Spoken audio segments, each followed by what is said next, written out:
Good evening, I'm Chris Wallace in for Brett Baer. It must have been nice for President Trump to see a friendly face this morning. Japan's prime minister, who was the only world leader to meet with Mr. Trump before his inauguration, showed up at the White House today. The president was still stinging from his judicial rebuke last night, upholding the suspension of his immigration executive order. But he made it clear this afternoon this fight is far from over. Chief White House correspondent John Roberts begins our coverage tonight. Good evening, John. Chris, good evening to you. Another busy day here at the White House as the president and his team try to formulate a plan to save his extreme vetting executive order. At the same time, there were hundreds of people at the White House for another visit of a foreign leader. At the White House today, a warm embrace for Japan's Prime Minister Shinzo Abe, not long after President Trump took a flamethrower to the Ninth Circuit Court of Appeals on Twitter, calling their ruling last night, quote, a disgraceful decision. Thank you very much. And at a press conference with Abe, the president pledging he will not let the courts deter him from his prime directive to keep the nation safe. We are going to keep our country safe. We are going to do whatever is necessary to keep our country safe. Sources say the White House may give up on the idea of lifting the temporary restraining order against the immigration ban and may not appeal the case to the Supreme Court. Instead, the White House will focus on fighting to prove the constitutionality of the ban in federal district court in Seattle. We'll be doing something very rapidly having to do with additional security for our country. You'll be seeing that sometime next week. In addition, we will continue to go through the court process, and ultimately I have no doubt that we'll win that particular case. The White House is also weighing the option of writing a new executive order that would create specific carve-outs for legal permanent residents and possibly visa holders already in the country that would allow them to come and go. And there are other executive orders in the works, including one that would keep the detention center at Guantanamo Bay open indefinitely.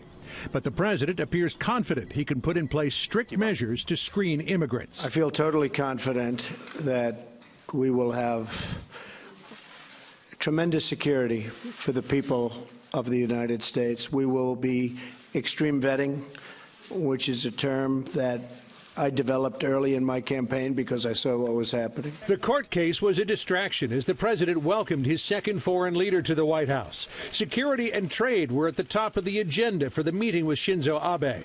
President Trump making a veiled reference to one of his pet peeves, America's $70 billion trade deficit with Japan. On the economy, we will seek a trading relationship that is free, fair, and reciprocal, benefiting both of our countries. Abe, who spent the past 30 years in government and politics, praised President Trump's uphill battle to win the election. This is the dynamism of democracy. I would like to celebrate and congratulate Donald being sworn in as the president. The president reciprocated, saying after their meeting at Trump Tower in November, the two had become fast friends.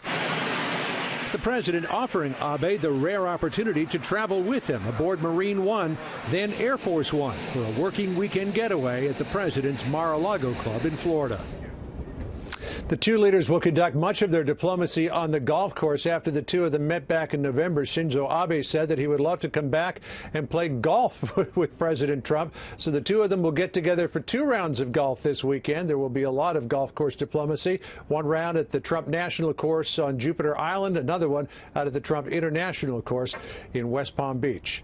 And we're just hearing another development now in this whole case of the temporary restraining order. One judge from the Ninth Circuit Court of Appeals has asked the court to vote on whether or not the temporary restraining order should be voted on or at least heard by the court en banc. That would be an 11-judge panel of the Ninth Circuit Court of Appeals. They have asked both parties, that would be Washington State and Minnesota, and the White House, to submit briefs on whether or not this should be heard. So, Chris, this thing keeps developing moment by moment. John, and in a news cycle that never ends, I understand that President Trump is still talking about voter fraud in the November election. What can you tell us about that? The other day, he had a group of senators, including a number of Democrats, over to the White House for a session on discussing the Supreme Court nominee, Judge Neil Gorsuch. Kelly Ayotte, the former senator from New Hampshire, who lost her bid for another term back in November, is shepherding Gorsuch around on Capitol Hill. She was here at the White House, and according to sources, the president said she would have won her seat in New Hampshire again had people not voted illegally from out of state. So the president keeping this controversy alive. We still haven't heard yet about an investigation being launched into registration voter fraud, but we should hear that soon now that Senator Jeff Sessions has been sworn in as the Attorney General. They were waiting for that, so I imagine an executive order on that front coming down soon. Chris? John Roberts reporting on another very busy day in the Trump White House.